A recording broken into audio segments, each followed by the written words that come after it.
मेरा नाम पूजा मालविया है और मैं आपका स्वागत ऑनलाइन पढ़ाई पर करती हूँ। यहाँ हम तैयारी कर रहे हैं हमारे अपकमिंग एग्ज़ाम सीटेट की और आज हम करने वाले हैं प्रीवियस ईयर क्वेश्चंस को सॉल्व। के साथ इस सीरीज़ को भी हम कंटिन्यू करते रहेंगे क्योंकि बहुत लोगों की डिमांड आ रही थी कि प्रीवियस ईयर क्वेश्चंस भी मैम सॉल्व कराइए।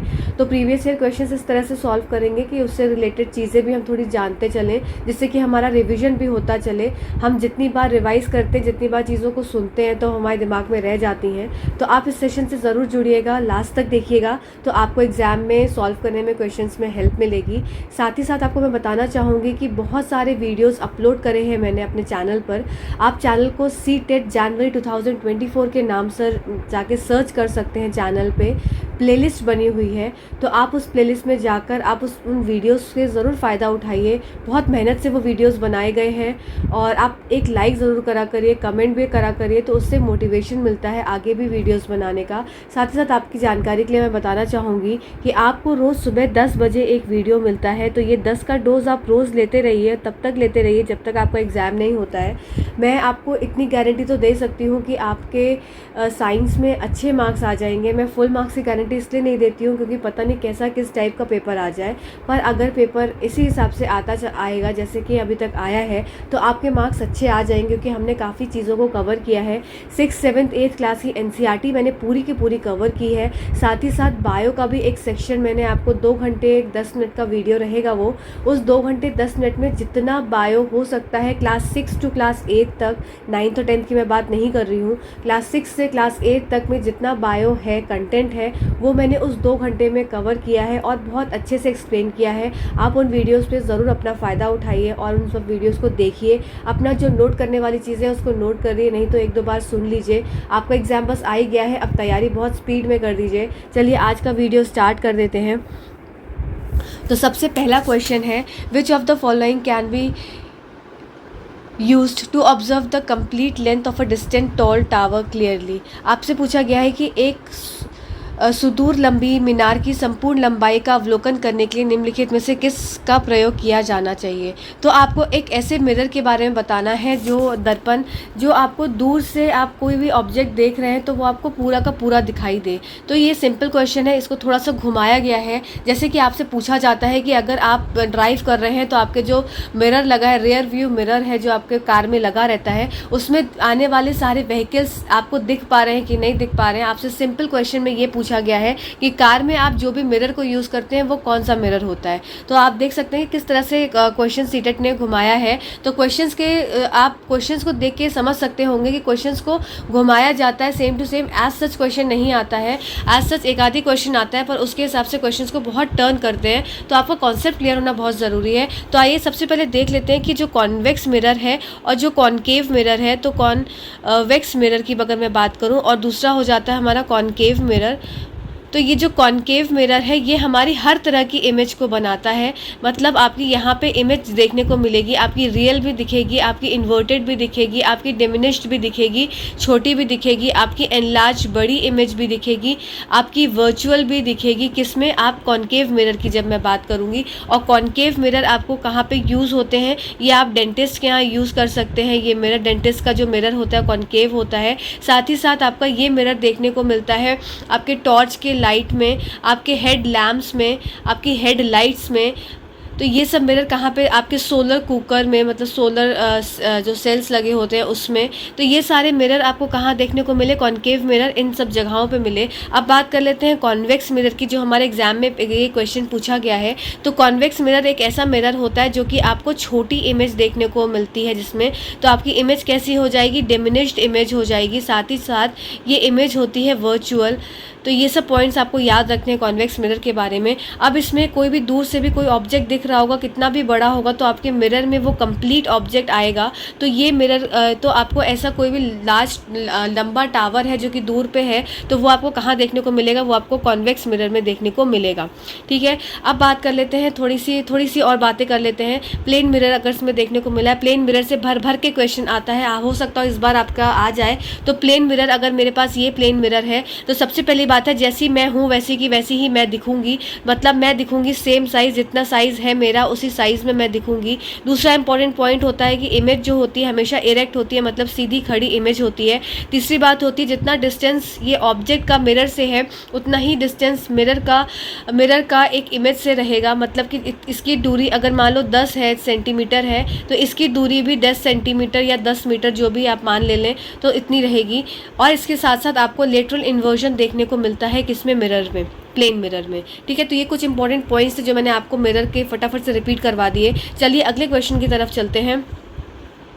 अगला क्वेश्चन है हमारा, a teacher takes 3 clean plastic caps of bottle. अब इन्होंने क्या किया, एक टीचर ने 3 कैप्स ली प्लास्टिक बॉटल की, ए, बी और सी। ठीक है, वह ए में 2 छोटे चम्मच आश्वित जल की और कुछ बूंदें हाइड्रोक्लोरिक अम्ल की डालती है। मतलब उसने ए में क्या डाला, आपका डिस्टिल वाटर डाला और साथ ही साथ उसने हाइड्रोक्लोरिक एसिड डाला। तो डिस्टिल वाटर और हाइड्रोक्लोरिक एसिड डालने से देखते हैं क्या करते हैं, क्वेश्चन में क्या पूछते हैं उससे पहले वो देख लेते हैं। आपका बी में क्या डाला, उसने डिस्टिल वाटर डाला, आपका बी में आपका डिस्टिल वाटर डाला, साथ ही साथ कास्टिक सोडा डाला। तो ये कास्टिक सोडा का आपका फॉर्मूला हो जाएगा NaOH। तो ये बी में आपका ये चीज़ डाली। और सी में उसने क्या डाला, सी में उसने डिस्टिल वाटर डाला। ये क्वेश्चन भी हर बार हर फॉर्म में तरह तरह से आपसे पूछा जाता है, तो ध्यान से इस चीज़ को समझेंगे। तो आपका देखिए, आपका ए बी सी में अलग अलग चीज़ें उसने डाली। अब वो बोल रहा है कि कौन सा कंडक्टर, कौन सा चालक होगा, कौन सा विद्युत चालक इसमें से रहेगा, कौन सा वाला ऑप्शन। तो आप देखेंगे, देखिए इसमें HCl आ गया, इसका मतलब इसमें क्या है, आपके ए वाले में आयंस प्रेजेंट है। जहाँ भी आयंस की बात आ जाएगी तो ये क्या हो जाएगा, ये चालक हो जाएगा आपका विद्युत का।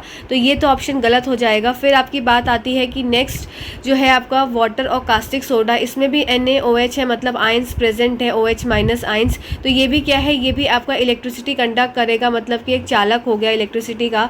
अब बात आती है डिस्टिल वाटर। तो डिस्टिल वाटर में कोई भी आयंस प्रेजेंट नहीं होते हैं, तो कोई भी आयंस नहीं प्रेजेंट है। हर में देख सकते हैं डिस्टिल वाटर तो दिया था पर साथ ही साथ क्या था, आयंस वाली चीज़ दी थी। तो ये दोनों ऑप्शन इसलिए कैंसिल हो जा रहे थे। पर सी वाला ऑप्शन जिसमें कि डिस्टिल वाटर में आयंस प्रेजेंट है और शुगर सॉल्यूशन क्या होता है, इसमें भी आयंस जो है वो, सॉरी, डिस्टिल वाटर में आयंस प्रेजेंट नहीं है और शुगर सॉल्यूशन में भी आयंस प्रेजेंट नहीं होते। तो आपसे क्या पूछा है कि विच of the following solution will conduct electricity. तो ए और बी जो होगा वो करेगा कंडक्ट इलेक्ट्रिसिटी में। तो उसके हिसाब से ऑप्शन नंबर 2 जो है आपका करेक्ट उत्तर हो जाएगा। ठीक है, चलिए अगले क्वेश्चन की तरफ चलते हैं। Refer to the table given below. आपको एक टेबल दी गई है और उसको देखना है और बताना है। अब आपको इसमें कुछ मैच द फॉलोइंग है। तो मैंने आपको जब आप NCERT से मैंने बायोलॉजी का पूरा कंटेंट बायो का एक शॉर्ट में दिया था, तो उसमें मैंने बोला था आपको एक टेबल याद करने को, जो कि NCERT की बुक में ही टेबल दी थी। तो उस टेबल में क्या था कि आपको सारे, जैसे ये रिकेट्स हो गया, तो रिकेट्स किस विटामिन की कमी से है, स्कर्वी किस विटामिन की कमी से हो रहा है। तो ये सारी चीज़ें याद करने के लिए मैंने आपको लास्ट में टेबल भी लगाया था। अगर आपने अभी भी नहीं देखा है वो वीडियो तो जाकर ज़रूर देख लीजिएगा, और चैनल पर नए हैं तो सब्सक्राइब ज़रूर कर दीजिएगा। चलिए अब बात कर लेते हैं कि एक्स जो रोग हो रहा है, सॉरी एक्स विटामिन है, उससे होने वाला रोग कौन सा है, रिकेट्स है। तो ये एक्स कौन सा है। फिर स्कर्वी से, तो स्कर्वी क्या होता है, स्कर्वी विटामिन सी की कमी से होता है, और रिकेट्स विटामिन डी की कमी से होता है। तो आइए देख लेते हैं कि इस ऑप्शन में ऐसा दिया हुआ है एक्स और वाई, एक्स डी है, एक्स डी दो में है, और आपका वाई जो है वो वाई जो है विटामिन सी है। तो वाई विटामिन सी आपको ऑप्शन नंबर 3 में आपका दिख रहा है। तो इसके हिसाब से आपका ऑप्शन नंबर 3 सही उत्तर हो जाएगा। अब देख लेते हैं B1। तो B1 से होने वाला रोग कौन सा होता है, ये भी उस टेबल में दिया हुआ है। तो बेरी होता है। और विटामिन B3 से होने वाला रोग होता है आपका पेलेग्रा। तो ये सब आपको याद रखना है। ठीक है, तो इस हिसाब से आपका जो ऑप्शन हो गया, ऑप्शन नंबर 3 करेक्ट उत्तर हो गया। ये विटामिन से भी हर बार क्वेश्चन मतलब 1-2 साल में रिपीट होता ही होता है, तो ज़रूर ध्यान से इसको अच्छे से देख लेंगे। ठीक है, चलिए अब अगले क्वेश्चन की तरफ चलते हैं। Read the statement giving below and choose the correct option. आपको 2 स्टेटमेंट्स दी हुई हैं, अब आपको उसका सही ऑप्शन करेक्ट जो है चूज़ करना है।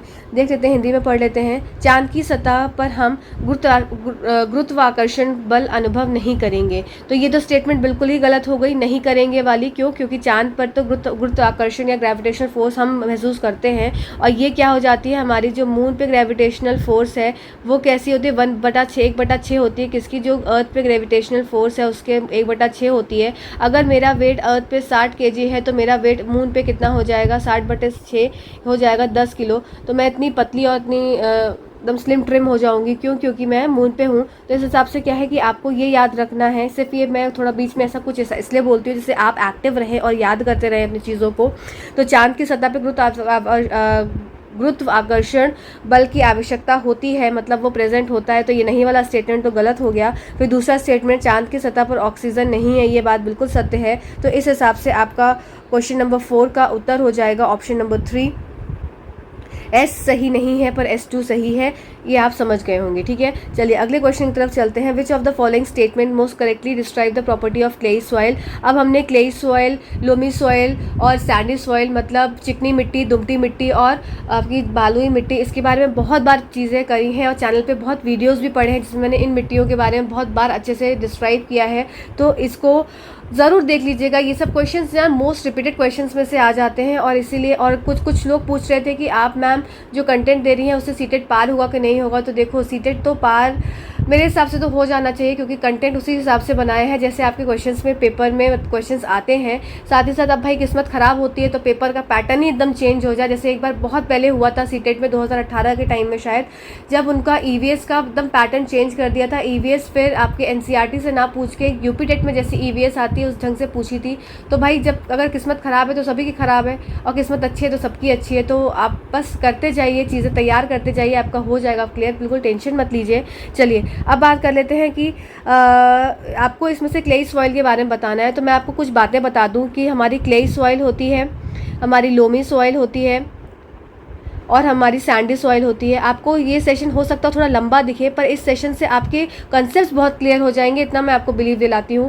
तो क्लेई सॉइल में पार्टिकल्स जो होते हैं बहुत पतले छोटे छोटे पार्टिकल्स होते हैं और पास पास प्रेजेंट होते हैं। और सैंडी सॉइल में पार्टिकल्स थोड़े बड़े बड़े होते हैं और दूर दूर होते हैं। तो क्लेई सॉइल में एयर की जो मात्रा, एयर स्पेस में जो स्पेसेस में जो एयर है वो कम होती है, इसको मैं कम बोलूँगी, नहीं तो नहीं बोलूँगी। सैंडी सॉइल में एयर जो होती है, एयर ज़्यादा होती है। इसके बाद इसमें स्मॉल पार्टिकल्स ज़्यादा होते हैं। ठीक है, इसमें लार्ज पार्टिकल्स ज़्यादा होते हैं। तो ये सब ध्यान रखेंगे। और लोमी सॉइल जो होती है, स्मॉल पार्टिकल्स और लार्ज पार्टिकल्स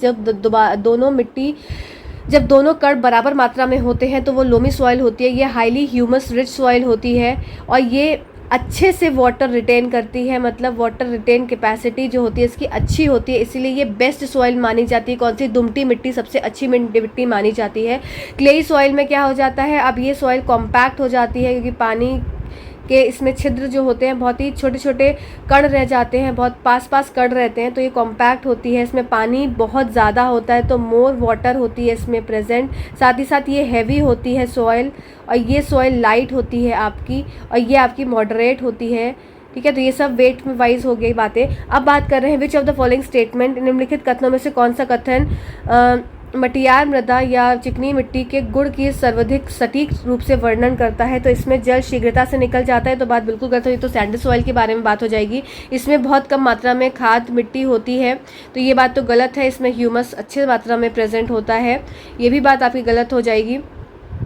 आपको सही मोस्ट बताना है, एक्यूरेट। यह केवल निश्चित मात्रा में जल को प्रवेश करने देती है, ये भी बात गलत है। इसमें पानी की मात्रा अच्छे से आ जाती है, इसलिए आपका ऑप्शन नंबर 4, यह बड़ी मात्रा में जल को रोके रखती है। तो ये आपका ऑप्शन नंबर 4 का सही उत्तर हो गया। ठीक है, चलिए अगले क्वेश्चन की तरफ चलते हैं। Why do aquatic plants do not have a well developed root system. अब एक्वेटिक प्लांट्स का वेल डेवलप्ड रूट सिस्टम क्यों नहीं होता, आपको ये देखना है। तो इसका हो जाएगा so they can be pulled out easily, ये इसका कोई उत्तर नहीं होगा। अब इनका रूट सिस्टम क्यों वेल डेवलप नहीं होता है, क्योंकि इनमें पानी के लिए ही रूट सिस्टम बना होता है, पानी और मिनरल्स खनिज के लिए। तो पानी ये ईजिली पानी से ले सकते हैं क्योंकि पानी के अंदर ही है। तो इनको क्या है, इनको कोई लॉन्ग रूट्स की ज़रूरत नहीं होती है, किसके लिए? पानी में फ्लोट करने के लिए। तो इसमें they do not need long roots to absorb water. तो ये बात बिल्कुल सत्य हो जाती है कि इनको क्या है, बहुत लंबी रूट्स की आवश्यकता नहीं है कि पानी को एब्जॉर्ब करने के लिए। फिर they do not need to absorb minerals, इनको मिनरल्स भी एब्जॉर्ब करने की कोई आवश्यकता नहीं होती है। तो इसके हिसाब से आपका उत्तर हो जाएगा ऑप्शन नंबर बी, जो कि हो जाएगा सिर्फ आपका 2 वाला ऑप्शन, ठीक है, कि ये आपका इनमें वेल डेवलप्ड रूट सिस्टम क्यों नहीं होता है, क्योंकि इनमें आपको पानी जो है आपका इजीली अवेलेबल है, और इजीली अवेलेबल होने के कारण आपका उसमें रूट सिस्टम प्रॉपर डेवलप नहीं होता है, और इसलिए वो पानी एब्जॉर्ब भी कर सकती है, क्योंकि वो पानी के अंदर ऑलरेडी प्रेजेंट रहती है, ठीक है। चलिए अगले क्वेश्चन की तरफ चलते हैं। Which of the following represent a velocity time graph of a body moving with a zero acceleration? तो ये ग्राफ से ना हर बार क्वेश्चन आते हैं, तो मैं ये सोच रही हूँ कि आपको ना ग्राफ के सारे क्वेश्चंस एक बार अलग से ही करा दूँ, एक अलग से पीपीटी बना के। तो कोशिश करती हूँ ऐसा करने की, मैं फिजिक्स वाले उसमें मैं अलग से आपको करा देती हूँ। तो आपको इसमें पूछा है कि कौन सा वेलोसिटी टाइम ग्राफ का आपको ग्राफ बताना है जिसमें ज़ीरो एक्सीलरेशन है। ज़ीरो एक्सीलरेशन है, इसका मतलब क्या है, वेलोसिटी आपकी कांस्टेंट है। ये आप समझेंगे कि आपका वेग जो है वो कांस्टेंट है, मतलब एक ही वेलोसिटी से कोई भी ऑब्जेक्ट जो है वो चलता चला जा रहा है। अब मैं वेलोसिटी टाइम ग्राफ इसका बनाऊंगी, तो यहाँ पे v आ गया और यहाँ पे टाइम आ गया, ठीक है। अब एक मतलब वेलोसिटी, अभी अगर मेरी वेलोसिटी बढ़ रही होती तो कभी यहाँ होता, कभी यहाँ होता, कभी यहाँ होता, कभी यहाँ होता। अब क्या है, इसमें वेलोसिटी कांस्टेंट है, मतलब ज़ीरो एक्सीलरेशन है, तो वेलोसिटी कांस्टेंट होगी। तो मान लीजिए यहाँ पे है, इस जगह पे 5 मीटर पर सेकेंड की स्थिति पे है, 5 मीटर पर सेकेंड की स्थिति पे है, और ये टाइम है, तो मतलब मूवमेंट तो हो रहा है उसमें, पर एक निश्चित वेलोसिटी से हो रहा है। तो इसके हिसाब से ये आपका इस तरीके का ग्राफ आएगा, एक सीधी रेखा वाला ग्राफ आएगा, स्ट्रेट लाइन आएगा। अब आइए देख लेते हैं ऑप्शन क्या बोलते हैं। A curve line with steady increasing slope, तो स्थिर गति से बढ़ती ढलान, ये गलत हो जाएगा। समय अक्ष के समानांतर एक सीधी रेखा, ये आपका ऑप्शन हो जाएगा कि a straight line is formed, a straight line parallel to time axis, ये आपका सही उत्तर हो जाएगा। A straight line at a constant finite slope with time axis, ये नहीं होगा। A straight line parallel to velocity axis, नहीं, आपका ऐसे भी ग्राफ नहीं होगा, आपका ग्राफ हो जाएगा इस तरीके से, ठीक है। तो ये आपका ऑप्शन नंबर 2 करेक्ट उत्तर हो जाएगा। आपने ये बात समझी कि यहाँ पे क्या है, वेलोसिटी कांस्टेंट है, वेलोसिटी कांस्टेंट होने की वजह से एक ही स्पीड से वो चाल तो चलती चली जा रही है। तो ये आपका ये जो पॉइंट जो आया, इसको मैं अलग पेन से दिखाती हूँ। तो ये जो आपको शो हो रहा है ग्राफ के ऊपर, ये आपका क्या दिखा रहा है, ये आपका एक्सीलरेशन दिखा रहा है, और कैसा एक्सीलरेशन है, 0, ठीक है। चलिए अगले क्वेश्चन की तरफ चलते हैं। अगला क्वेश्चन है हमारा रमन एंड शिखा, ये आपका ना स्टैंडिंग मिरर वाला जो क्वेश्चन है, ये बहुत फेवरेट क्वेश्चन हो गया सीटेट का, ये बहुत बार रिपीट करते हैं, और ये फ्री का मेरे हिसाब से क्वेश्चन का आपका जो है क्वेश्चन का 1 नंबर फ्री है। तो इसको एक बार समझ लीजिए अच्छे से। मैंने अपने बहुत सारे बार मैंने समझाया, न्यूमेरिकल का भी मैंने एक वीडियो डाला है जिसमें 15 से 20 न्यूमेरिकल कराए हैं, उसमें भी मैंने 2-3 क्वेश्चन इसके भर के डाले हैं। तो वो सेशन नहीं देखा है तो जाकर ज़रूर देख लीजिएगा, प्लेलिस्ट आपकी सीटेट जनवरी 2024 के नाम से है, ठीक है। चलिए आइए जल्दी से इसको देख लेते हैं, इस क्वेश्चन को। तो देखें, Raman and Shikha standing in front of a plane, Raman और शिखा समतल दर्पण के सामने क्रमशः 8 मीटर और 11 मीटर की दूरी पर है। एक प्लेन मिरर सबसे पहले बना लेते हैं। अब बनाते हैं रमन है यहाँ पे, और ये रमन हो गया, और ये हो गई इनकी दोस्त सीता है कि कौन है, शिखा है, ठीक है। तो ये दोनों, रमन की दूरी कितनी है, पहले रमन की दूरी है 8 मीटर और शिखा की दूरी है 11 मीटर समतल दर्पण से, ठीक है। ये दूरी हो गई इनकी 11 मीटर।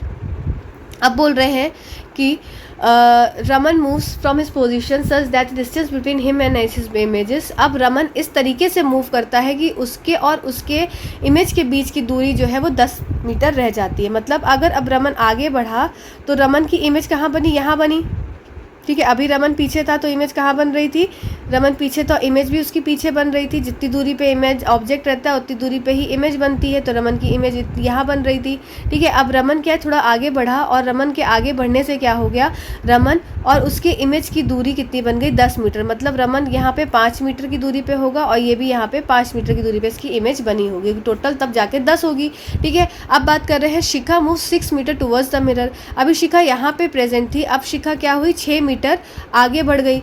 तो शिखा अगर 6 मीटर आगे बढ़ जाएगी यहाँ से, तो 6 मीटर आगे बढ़ने के बाद यहाँ पे अगर आई तो ये दूरी कितनी हो गई, 6 मीटर। टोटल दूरी कितनी थी, 11 मीटर थी। तो अब बची हुई दूरी कितनी हो जाएगी शिखा की, तो शिखा भी अब कहाँ पे आ गई, 5 मीटर की दूरी पे आ गई। ये बात मेरे ख्याल से आपको समझ में आई होगी। अब शिखा की इमेज कहाँ बनेगी, शिखा की इमेज भी यहाँ बन जाएगी 5 मीटर पे। अब पूछ रहे हैं what is the distance of Raman and Shikha from the mirror in their new position. Shikha और रमन के बीच की नई स्थिति क्या होगी मिरर में, मतलब दर्पण में क्या नई स्थिति होगी। तो दोनों क्या हो जाएंगे, दोनों क्या होंगे, 5 मीटर की दूरी पे होंगे। देख लेते हैं क्या है। Both Raman and Shikha at 6 metre from the mirror, ये तो नहीं होगा। 5 मीटर वाला ऑप्शन हमें देखना है जिसमें दोनों 5 में हो, तो ये 10 है, ये 6 है, गलत हो जाएगा। 5 6 गलत, तो ऑप्शन नंबर 4 आपको करेक्ट उत्तर हो जाएगा। ठीक है, चलिए अगले क्वेश्चन की तरफ चलते हैं। A fisherman goes to a water body near by a, देखिए आपका ना ये इस तरह का क्वेश्चन हर बार आया है, मतलब most of the times repeat हुआ है कि अगर एक फिशरमैन है, अब इसको क्या है, ये मान लीजिए एक पॉन्ड है, इसमें फिश तैर रही है, अपना मछली जल की रानी है, जीवन उसका पानी है, तो मछली इसमें तैर रही है। अब फिशरमैन को क्या है, यहाँ से उसको हिट करना है, उसको पकड़ना है। तो अब आपको हमेशा आपने देखा होगा कि अगर आप ये ग्लास है और ग्लास में आपने पेन डाल दिया, तो पेन क्या है, ये एक्चुअल पोजीशन पेन की ये होती है, पर पेन आपको थोड़ा सा ऐसा उठा हुआ दिखता है। वो क्यों दिखता है उठा हुआ? पेन की आपको दिखेगा, आपको इस पोजीशन पे, रेड कलर से मैं मार्क कर देती हूँ, दिखेगा आपको इस पोजीशन पे, पर उसकी एक्चुअल पोजीशन क्या होती है, उसकी एक्चुअल पोजीशन ये होती है। ठीक है, तो ये ऐसा क्यों होता है? क्योंकि इसमें क्या है, रिफ्रैक्शन की प्रक्रिया जो है वो देखने को मिलती है। रिफ्रैक्शन की वजह से आपके मीडियम, एयर क्या है, एयर हल्का मीडियम है और वाटर क्या है, डेंसर मीडियम है, तो उसकी वजह से क्या हो जाएगा, डेंसर की वजह से टुवर्ड्स द नॉर्मल आपका मूव करेगा। ठीक है, तो इसके हिसाब से क्या हुआ, रिफ्रैक्शन की वजह से ऐसा कारण हुआ। तो आप हमेशा आप याद रखेंगे, आपको सिंपल एक कॉन्सेप्ट याद रखना है कि अगर ऐसा कुछ होता है तो आप बोलेंगे कि जो भी कोई भी अगर ऑब्जेक्ट पानी के अंदर है तो आपको उथला हुआ दिखेगा, थोड़ा ऊपर की तरफ दिखेगा, बस इतना चीज़ आपको याद रखनी है। तो इसके हिसाब से आपका ऑप्शन हो जाएगा ऑप्शन नंबर, देखते हैं, he should hit the above the apparent position of the fish, he should hit below the apparent position of the fish. अब ये इस पोजीशन पे दिख रहा है तो इसका मतलब है एक्चुअल में नीचे, तो अब उसको क्या करना पड़ेगा, उसे मछली की आभासी स्थिति से नीचे मछली को मारना होगा। ठीक है, ये आपका ऑप्शन हो जाएगा। हमेशा याद रखेंगे, क्वेश्चन बार बार रिपीट होता है कि अगर कोई भी ऑब्जेक्ट आपका एक्चुअल पोजीशन उसकी ये है पर आपको दिखेगी थोड़ी ऊपर, तो आपको जब उसको हिट करना है तो आप थोड़ा उसको नीचे की साइड में उसको मारेंगे। ठीक है, चलिए अगले क्वेश्चन की तरफ चलते हैं। अगला क्वेश्चन है हमारा, विच of the following relation is true regarding magnitude of friction. तो चलिए देख लेते हैं। तो विच ऑफ द फॉलोइंग है इसमें, आपको देखना, देखिए ये क्वेश्चन भी बार बार रिपीट हुआ है, बहुत सारे पेपर्स में रिपीट हुआ है, तो आप देख सकते हैं कि चीज़ें जो है वो रिपीट होती हैं, पर आपको कॉन्सेप्ट क्लियर होना ज़रूरी है। तो ये आप सिंपल याद रख लीजिए कि स्टैटिक फ्रिक्शन में सबसे ज़्यादा आपको फ्रिक्शन देखने को मिलता है, फिर उसके बाद आपका स्लाइडिंग फ्रिक्शन आ जाता है, फिर आपका आ जाता है रोलिंग फ्रिक्शन। आइए हिंदी में भी देख लेते हैं एक बार इसको। सबसे पहले आपको स्थैतिक घर्षण देखने में सबसे ज़्यादा फ्रिक्शन घर्षण जो है वो देखने को मिलेगा, उसके बाद सर्पी घर्षण में, फिर लोटन घर्षण में। तो आपका ऑप्शन नंबर 2 जो है वो करेक्ट उत्तर हो जाएगा। ठीक है, चलिए अगली स्लाइड की तरफ अगले क्वेश्चन की तरफ चलते हैं। अगला क्वेश्चन है हमारा, ये क्वेश्चन मुझे बहुत अच्छा लगता है, अब आप इसको अच्छे से समझ लीजिए एक बार, जिससे कि आपका क्लियर हो जाए चीज़ें। और मैंने ये क्वेश्चन इस टाइप का ना जो कंटेंट है 2-3 बार अपने चैनल पे अपलोड किया है, क्योंकि बहुत मोस्ट रिपीटेड में आ जाता है ये चीज़। तो सबसे पहले बात कर लेते हैं, हम 2 चीज़ जान लेते हैं। एक तो हमारा शिरा विन्यास जो होता है वो जालिका रूपी होता है, तो ये जालिका रूपी शिरा विन्यास होता है, और एक होता है आपका समानांतर। जालिका रूपी मतलब रेटिकुलेट और समानांतर मतलब पैरेलल। ठीक है, तो 2 वेनेशन होते हैं। हमेशा याद रखेंगे एक ही पॉइंट कि जालिका रूपी वेनेशन है तो आपकी रूट कैसी होगी, टैप रूट, और अगर आपको समानांतर वेनेशन है तो आपकी रूट कैसी होगी, फाइब्रस रूट। बस इतना याद रखना है, RT और PF, ये आपको निमोनिक्स याद रखना है, RT PF। ठीक है, अब देख लेते हैं, चूज द इनकरेक्ट सेट, आपको देखना है इनकरेक्ट सेट। ठीक है, रेटिकुलेट के साथ हमको क्या देखना है, टैप रूट, तो मतलब पहला वाला तो इनकरेक्ट हो गया। ठीक है, पहला वाला क्या हो, रेटिकुलेट के साथ फाइब्रस नहीं आता है, रेटिकुलेट के साथ आपकी टैप रूट आती है, ये ठीक हो जाएगा। ठीक है, फिर आपका फाइब्रस के साथ आपका पैरेलल आता है, ये भी ठीक हो जाएगा। ठीक है, फिर रेटिकुलेट के साथ फाइब्रस आता है, ये आपका गलत हो जाएगा। तो इसके हिसाब से आपके गलत वाले ऑप्शन हो जाएंगे, आपके A और D ऑप्शन जो है वो गलत है, तो इसके हिसाब से उत्तर हो जाएगा आपका ऑप्शन नंबर 3, ये आप याद रखेंगे। ठीक है, चलिए अगले क्वेश्चन की तरफ चलते हैं। अगला है, a solution ABC are taking in the test tube. अब एक टेस्ट ट्यूब ले लेते हैं, हम जल्दी से जल्दी बना लेते हैं।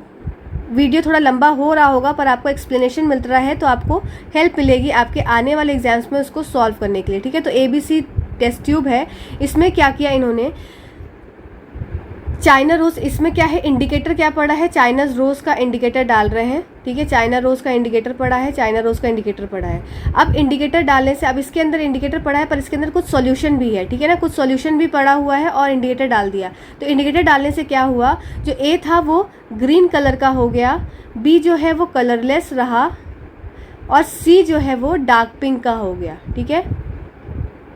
और चाइना रोज जो है हमारा नेचुरल इंडिकेटर है, ये भी याद रखेंगे, प्राकृतिक सूचक है, ठीक है। तो इसके हिसाब से आपको ऑप्शन बताना है कि ए क्या होगा, ए एसिडिक है कि बी एसिडिक है, तो आपको ये बताना है। तो आप याद रखेंगे जो चाइना रोज होता है आपका, चाइना रोज, ये एसिड, अगर कोई भी एसिडिक कंटेंट है या कोई भी बेसिक मतलब अम्लीय और क्षारीय जो भी चीज़ है, कोई भी सॉल्यूशन है तो एसिडिक रहेगा तो आपका डार्क पिंक कलर का हो जाएगा, ये पॉइंट याद रखेंगे। और अगर अम्लीय होगा तो आपका क्या, सॉरी, अगर आपका क्षार होगा तो आपका ये ग्रीन कलर हो जाएगा, बस इतना ही आपको याद रखना है, ठीक है। तो आपका क्या हो गया, एसिडिक है तो डार्क पिंक, बेसिक है तो ग्रीन कलर का कन्वर्ट हो जाएगा। तो आइए देख लेते हैं किसमें किसमें हो रहा है। तो आपका ए हो गया, इसका मतलब जो बी, ये ए होना चाहिए आपका, ए होगा बेस क्षार और आपका सी हो जाएगा आपका एसिड। देखते हैं किसमें है, ए आपका बेस है, ए बेस ए बेस ए बेस ए बेस, बी आपका है, ये गलत हो गया, फिर ये भी गलत, तो इसमें एसिडिक आ गया, ए बेस। तो इसके हिसाब से कोई ऑप्शन इसमें सही नहीं है, तो इसमें आपको फ्री के नंबर मिले थे। तो आप सिर्फ इतना याद रख लीजिए कि ए जो हो जाएगा बेस है और सी जो हो जाएगा एसिड है। कैसे हुआ कि एसिडिक में डार्क कलर का हो जाता है, पिंक कलर का, बेस में ग्रीन कलर का आपका चाइना रोज का जो कलर है वो कन्वर्ट कर देता है, ठीक है, एंड इंडिकेटर। अगले क्वेश्चन की तरफ चलते हैं। Study the two types of changes. अब आपको फिजिकल और केमिकल चेंज से भी क्वेश्चन आता है बार बार। तो दो तरह के चेंजेस आते हैं आपके, फिजिकल चेंजेस भौतिक गुण और आपके रासायनिक गुण। तो जो केमिकल चेंजेस हैं, अब देखिए एक क्वेश्चन आता है कि जो फिजिकल चेंज है और केमिकल चेंज, तो रिवर्सिबल कौन सा है। तो देखिए सबसे बड़ी बात है कि फिजिकल चेंज को हम बोलते हैं ना कि रिवर्सिबल चेंज है, पर ये स्टेटमेंट जो है गलत मानी जाती है। इसलिए मानी जाती है कि अगर मैंने पेपर को फाड़ दिया तो पेपर को फाड़ने के बाद मैं वापस से पेपर सेम नहीं बना सकती, ठीक है ना, मतलब आप समझ रहे ना बात की, मतलब एज सच वैसा का वैसा नहीं बना सकती। जैसे कि अगर मैंने ग्रास को कट कर दिया तो ये है तो एक तरह का फिजिकल चेंज, कोई नया सब्सटेंस नहीं बना, पर ग्रास को कट करके क्या मैं वापस वैसे ही ग्रास को बो सकती हूँ, तो ये क्या हो गया, ये रिवर्सिबल चेंज नहीं होता है। हर ऑल फिजिकल चेंज, एक स्टेटमेंट आती है आपके एग्जाम में कि all physical change are reversible, मतलब सारे फिजिकल चेंज जो होंगे, सारे भौतिक गुण जो होंगे वो क्या है, वो रिवर्सिबल है। तो ये स्टेटमेंट गलत हो जाती है, ऐसी बात नहीं है, कुछ फिजिकल चेंजेस इरिवर्सिबल भी होते हैं, ठीक है। ये पॉइंट आप याद रखेंगे बहुत अच्छे से। अब देख लेते हैं कि फिजिकल चेंजेस हमको देखना है कि कौन कौन से। फ्लावरिंग ऑफ बर्ड क्या है, ये बर्ड था, बर्ड से फ्लावर बन गया, तो कोई केमिकल रिसाव में कोई परिवर्तन नहीं है, तो ये आपका फिजिकल चेंज है। Cutting of grass physical change है। एक्सपेंशन ऑफ आयरन, ये क्या है, फिजिकल चेंज है। Boiling of water physical change है। सारे हमारे फिजिकल चेंज है। तो देख लेते हैं क्या ऐसा ए और बी में सब फिजिकल चेंज है, तो नहीं, ऐसा नहीं हो रहा है, तो इसका मतलब हमको रिवर्सिबल और इरिवर्सिबल से देखना पड़ेगा, ठीक है। तब देख लेते हैं क्या क्या चीज़ें हैं। ए हमारा इरिवर्सिबल है, ए हमारा इरिवर्सिबल है, सही बात है, ए हमारा क्या है, इरिवर्सिबल है। अब एक बात बताइए, क्या ये बर्ड से एक फूल बन गया, तो ये तो एक हमारा फिजिकल चेंज है, तो क्या फूल से बर्ड वापस बना सकते हैं, नहीं बना सकते, तो ये कैसा चेंज हो गया, आपका इरिवर्सिबल चेंज के अंदर आ गया। और boiling of water, expansion of iron, ये आपका फिजिकल चेंज, पर कैसा है, ये रिवर्सिबल है, ठीक है। कोई भी रॉड अगर हीट से एक्सपैंड हो जाती है तो फिर जब वो ठंडी होती है तो वापस से अपनी पोजीशन पे आ जाती है, इसलिए ऑप्शन नंबर 3 आपका करेक्ट उत्तर हो जाएगा, ठीक है। चैनल पे नए हैं तो प्लीज़ सब्सक्राइब कर दीजिएगा, प्लीज़ सब्सक्राइब कर दीजिएगा। देख लेते हैं सेम चीज़ आपकी हिंदी में भी है कि कलिका का पुष्पण और घास का काटना, ये आपका कैसा हो गया, भौतिक चेंज हो गया। पर ये कैसा भौतिक चेंज है आपका, ये आपका अनुत्क्रमणीय परिवर्तन है, ठीक है, ये इरिवर्सिबल है, अनुत्क्रमणीय परिवर्तन, ठीक। चलिए अगली स्लाइड की तरफ चलते हैं। What is common in amoeba, starfish, ant and spider.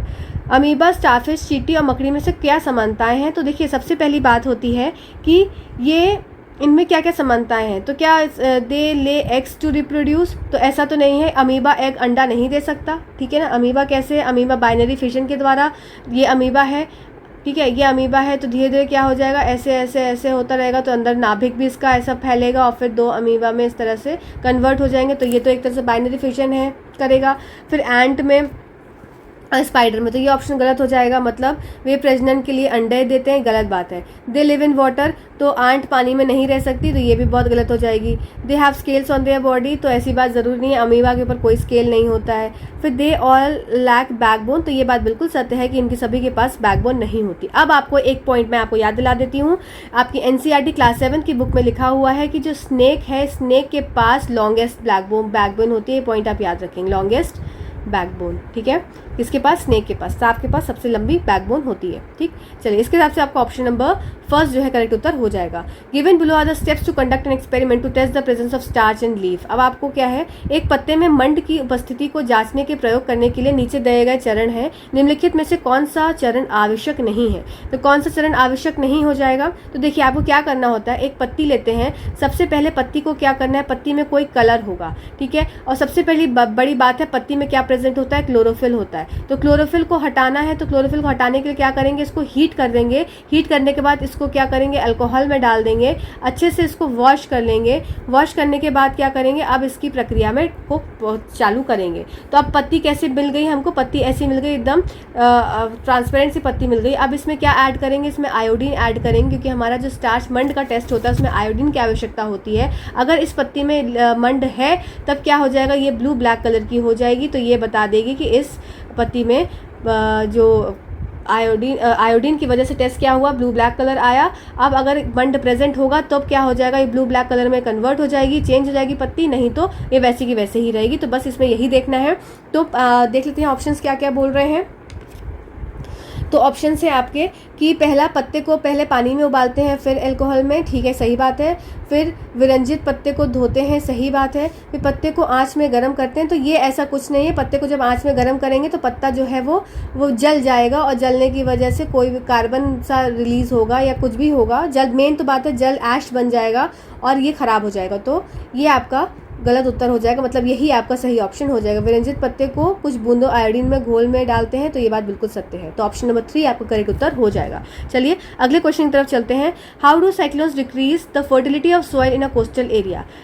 आपको ये बताना है सॉइल की उर्वरता को, तो ये उर्वरता को कैसे मेंटेन रख सकते हैं। तो जितने भी फ्लड्स होते हैं तो वो क्या करते हैं, ऊपर की जो उर्वर मिट्टी होती है या शीर्ष मृदा जो होती है, जो ऊपर हमारी होती है मिट्टी, वो कैसी होती है, टॉप सॉइल, ठीक है, सॉइल टॉप होती है, और ये उर्वर मिट्टी होती है। तो ये मिट्टी को क्या करते हैं, अपने साथ बहा ले जाते हैं, तब क्या हो जाता है, ये डिक्रीज, ये सब ऐसा, ये सब कोई पॉइंट नहीं होगा इसमें, डिजोल्विंग अवे ऑफ से सब कुछ नहीं होगा। तो ऐसा करने से क्या हो जाता है, flooding lands with saline water. अब इसमें क्या है, टॉप सॉइल अपने साथ उड़ा ले गए, सब उर्वर मिट्टी को हटा ले गए। फिर फ्लड्स के आने से क्या है, आपको खारा पानी आपका आ जाता है। खारा पानी से होने की वजह से मिट्टी कैसी हो जाती है, अब उपजाऊ नहीं रह जाती है। तो सॉइल्स जो है वो ख़राब हो जाती हैं, किसकी वजह से, साइक्लोन्स की वजह से, ठीक है। चलिए अगले क्वेश्चन की तरफ चलते हैं। Which of the following statement are not true regarding weeding. आपको खरपतवार की बात आपको मैंने जब अपने वीडियोस अपलोड किए हैं, जो अभी लेटेस्ट वीडियो अपलोड किया है जिसमें कि 2 घंटे में बायोलॉजी कंप्लीट की है, तो उसमें भी खरपतवार के बारे में बताया है कि खरपतवार आपको निकालने का तरीका एक तो मैनुअल हो गया, जिसमें कि आप खुद हाथ से निकाल सकते हैं, और दूसरा आपका इसमें वीडीसाइड्स डाला जाता है। तो पर वीडीसाइड्स जो डालते हैं उसमें क्या होता है, कुछ क्रॉप्स को भी वो हार्म करता है ना, कुछ फार्मर्स को भी वो हार्म करता है। तो आइए इन चीज़ों को देख लेते हैं इसमें। और वीडीसाइड्स क्यों हटाते हैं, क्योंकि ये क्या करते हैं, एक तरह से कॉम्पिटिशन क्रिएट कर देते हैं। कॉम्पिटिशन किसके बीच में, जो हमारी क्रॉप ग्रो हो रही है, जिसको हम चाहते हैं ग्रो हो, और वीडीसाइड्स क्या करेंगे, सारा न्यूट्रिशन कहाँ से ले ले, सारा पोषण सारा सॉइल से ले लेंगे और खुद के लिए खुद अपना ग्रो होने लगेंगे। तो उसकी वजह से जो न्यूट्रिशन एक क्रॉप को, एक फसल को चाहिए होता है, वो नहीं मिल पाता है। इसीलिए जाता है, क्योंकि ये अनवांटेड प्लांट्स होते हैं जिनको हटाना ज़रूरी हो जाता है, क्योंकि ये सारा का सारा न्यूट्रिशन ले जाते हैं, ठीक है। चलिए आइए अब देख लेते हैं क्या क्या चीज़ है। तो tilling of soils helps in uprooting and killing, इसको मैं हिंदी में आपको देखती हूँ तो ज़्यादा आपको अच्छे से समझ में आएगा, बहुत लोग हिंदी वाले हैं, है ना। तो क्या है, मृदा की जुताई खरपतवार को उखाड़ने और मारने में सहायता करती है, बात बिल्कुल सत्य है। खरपतवार नाशी फसलों और किसानों के लिए हानिकारक नहीं होते, ये बात गलत हो जाती है, ये होते हैं हानिकारक, ठीक है। फिर निराई फसलों की कटाई से ठीक पहले करनी चाहिए, बात बिल्कुल गलत है। जमीन के समीप की खरपतवार को उखाड़ने के द्वारा समाप्त किया जा सकता है, ये बात बिल्कुल सही है। तो इसके हिसाब से आपको क्या देखना था, मैं इंग्लिश में देख लेती हूँ। सबसे पहली ऑप्शन है आपको नहीं देखना है, तो टिलिंग ऑफ सॉइल, ये बात बिल्कुल ठीक है। ये क्या होता है, ये ठीक है, मतलब ये ठीक ऑप्शन हो गया। फिर weedicides are not harmful for killing, ये हार्मफुल होते हैं, तो आपका ये बी वाला ऑप्शन हो गया। फिर आपका weeding should be done just before harvesting of the craft, नहीं भाई, हार्वेस्टिंग ऑफ द क्राफ्ट की अगर आप पहले इसको करेंगे तो सारा न्यूट्रिशन ये ले जाएगी, है ना। तो आपको जब ये ग्रो हो उसी समय आपको उसको हटा देना होता है। तो ये सी वाला, बी और सी ऑप्शन जिसमें सही होगा वो आपका गलत चीज़ें हो जाएंगी, मतलब B and C option number first इसका करेक्ट उत्तर हो जाएगा, आपको नहीं चूज़ करना था। ठीक है, चलिए अगले क्वेश्चन की तरफ चलते हैं। What are the characteristics of a rocket fuel, तो आप कुछ कैरेक्टरिस्टिक्स को जान लीजिए रॉकेट फ्यूल की क्या क्या होती हैं। सबसे पहली कैरेक्टरिस्टिक हो जाएगी कि रॉकेट फ्यूल के अंदर आपका हाइड्रोजन जो है प्रेजेंट होता है, हाइड्रोजन। ठीक है, कौन सी हाइड्रोजन होती है, लिक्विड हाइड्रोजन होती है। अब आपको मैंने एक टेबल याद करवाई थी, कैलोरीफिक वैल्यू की टेबल याद करवाई थी, आपको याद होगा। मैंने मोस्ट इंपॉर्टेंट टॉपिक जो आपके रिपीट होते हैं उस वाले सेशन में मैंने करवाया था। इसमें हाइड्रोजन की कैलोरीफिक वैल्यू कितनी थी, आपको याद होगी 15,000 किलो जूल पर केजी। ठीक है, ये इसकी कैलोरीफिक वैल्यू सबसे ज़्यादा थी इसकी। इसके बाद से चालू हुए थे एलपीजी, ठीक है, इस सब चालू हुए थे 55,000, 50,000 ऐसे। ठीक है, एलपीजी को कैसे याद किया था हमने, 555 से याद किया था, 555 की टिकिया और एलपीजी, तो एलपीजी कितनी हो जाएगी 55,000 किलो जूल पर केजी। ठीक है, ऐसे करके मैंने याद करवाया था आपको। तो अब देख लेते हैं कि इस कैरेक्टरिस्टिक ऑफ रॉकेट फ्यूल, सबसे पहले हाइड्रोजन लिक्विड होता है इसमें प्रेजेंट, इनकी हाई कैलोरीफिक वैल्यू होती है, ये लाइट इन वेट होते हैं, but slowly burn slowly in the absence of air, ये गलत हो जाएगा इसका उत्तर, मतलब option number A and B correct उत्तर हो जाएगा। ठीक है, रॉकेट ईंधन की विशेषताएँ क्या हैं आपकी, तो सबसे पहली विशेषता होगी हल्का होता है, उच्च कैलोरिक जननमान होता है, वायु हवा के अभाव में धीरे जलता है, ये गलत ऑप्शन हो जाएगा। ठीक है, चलिए अगली क्वेश्चन की तरफ चलते हैं। आज read the statement given below, which of the following is the correct option. अब क्या है, आपको ये याद रखना है कि पेट्रोलियम क्या है, ये हमारा ब्लैक गोल्ड है, और पेट्रोलियम हमारा कहाँ से मिलता है, हमको समुद्र से मिलता है। दूसरी बात इंपॉर्टेंट याद करने वाली है, तो ये, और जो आपको देखना है कि जस्ट अ सेकेंड, हाँ, petroleum is called black gold, तो ये बात बिल्कुल सत्य है कि पेट्रोलियम हमारा ब्लैक गोल्ड है। और petroleum deposits of petroleum are found in black soil, तो भाई ब्लैक गोल्ड है इसका ये मतलब नहीं है कि ब्लैक सॉइल में, ब्लैक मिट्टी में, मृदा में पाया जाए, तो ये बात बिल्कुल गलत है। ये आपको कहाँ पाया जाता है, आपको समुद्र के अंदर मिलता है। और ये कैसे बनता है पेट्रोलियम, आपके जितने भी समुद्री जीव हैं, जंतु हैं, ये मर जाते हैं तो उनके ऊपर क्या है, लेयर्स इकट्ठी होती चली जाती है, तो ओवर द ईयर्स क्या होता है, सब जमता चला जाता है और कन्वर्ट हो जाता है किसमें, पेट्रोलियम में। याद रखने वाली बात, आपको 3 पॉइंट्स आपने को याद रखना है इसमें ज़रूर से, इसमें हाई प्रेशर, हाई टेम्परेचर और एब्सेंस ऑफ एयर याद रखेंगे। एब्सेंस ऑफ एयर, ये 3 कंडीशंस होती हैं क्या, हाई प्रेशर, हाई टेम्परेचर, ज़्यादा दाब, ज़्यादा तापमान, और आपका किसका एब्सेंस, एयर की कमी। ठीक है, एयर की कमी, ये 3 कंडीशंस आपसे एग्जाम में पूछी जाती हैं किसकी, तो इससे क्या है, पेट्रोलियम बनता है। ठीक है, इसके हिसाब से आपका ये ऑप्शन नंबर एस रीज़न जो है वो गलत हो जाएगा, तो मतलब A is true and A is true but R is not true. ठीक है, चलिए अगले क्वेश्चन की तरफ चलते हैं। अगला क्वेश्चन है 20 question, which of the following is added to increase the shelf life of a milk. आपको मिल्क की सेल्फ लाइफ बढ़ानी है, उसको सेल्फ जीवन को बढ़ाना है किसके, दूध को। तो इसमें आपको 2 चीज़ें डालनी होती है, तो सोडियम बाइकार्बोनेट जिसको आप NaHCO3 के नाम से फॉर्मूले से जानते हैं, और एक हो गया लैक्टिक एसिड, तो ये दोनों चीज़ इसमें ऐड करनी होती है। तो ऑप्शंस आपका 1 और 2 करेक्ट हो जाएगा। इसके बाद आपको मेन इंपॉर्टेंट चीज़ एक और याद रखनी है, फूड प्रिजर्वेशन वाले चैप्टर से क्लास 8 की बुक में बार बार क्वेश्चन पूछा जाता है कि फूड प्रिजर्वेटिव्स आपके 2 मेन आपके एग्जाम में पूछे जाते हैं। एक तो हो जाएगा आपका सोडियम बाइकार्बोनेट और आपका सोडियम मेटाबाइसल्फाइड, ये 2 नाम आप याद रख लेंगे। आपको एग्जाम में कोई भी क्वेश्चन आता है तो आप उसको सॉल्व कर सकते हो। ये 2 प्रिजर्वेटिव्स के ही नाम बार बार पूछे जाते हैं। ठीक है, फूड प्रिजर्वेटिव में सॉल्ट, शुगर और ऑयल तो होता ही होता है, साथ में ये 2 भी होते हैं, ये फूड प्रिजर्वेटिव की तरह एक्ट करते हैं। ठीक है, चलिए ये 20 क्वेश्चन हो गए हमारे। ये 28 दिसंबर का पेपर है, ये 28 दिसंबर का, तो ये 20 क्वेश्चन हो गए। चलिए 20 क्वेश्चन अगले सेट का कर लेते हैं, और पेडागोजी के क्वेश्चन हम एक साथ करेंगे। ठीक है, अभी हम साइंस का, सिर्फ प्योर साइंस का क्वेश्चन कर रहे हैं। पेपर करते हैं। अभी दूसरा पेपर हमारा है 2 फरवरी 2023 का, तो चलिए जल्दी से इसको कर लेते हैं। सबसे पहला क्वेश्चन है कि charges become used up as it flows through a circuit. इसमें स्टेटमेंट बतानी है जो फॉल्स है। ठीक है। तो सबसे पहला है कि charges becomes used up as it flows through a circuit. आवेश परिपथ में प्रवाह के साथ व्यय हो जाते हैं। आवेश अत्यधिक गति के साथ परिपथ में प्रवाहित होते हैं। एक प्रकाश का बल्ब गतिमान आवेश की वैद्युत ऊर्जा को ऊर्जा के अन्य स्वरूप में बदल देता है। तारों में आवेश वाहक साधारणतः तारों में परमाणुओं के इलेक्ट्रॉन्स होते हैं। तो इसमें हमको गलत स्टेटमेंट छांटनी है। तो जैसे सबसे पहली स्टेटमेंट है कि आवेश परिपथ में प्रवाह के साथ व्यय हो जाते हैं, तो ये स्टेटमेंट क्या हो जाएगी, ये स्टेटमेंट गलत है, क्योंकि कभी भी जो चार्ज है वो ख़त्म नहीं होता है। चार्ज कंटिन्यू हो रहता है हमेशा जब भी इलेक्ट्रिसिटी फ्लो होती है।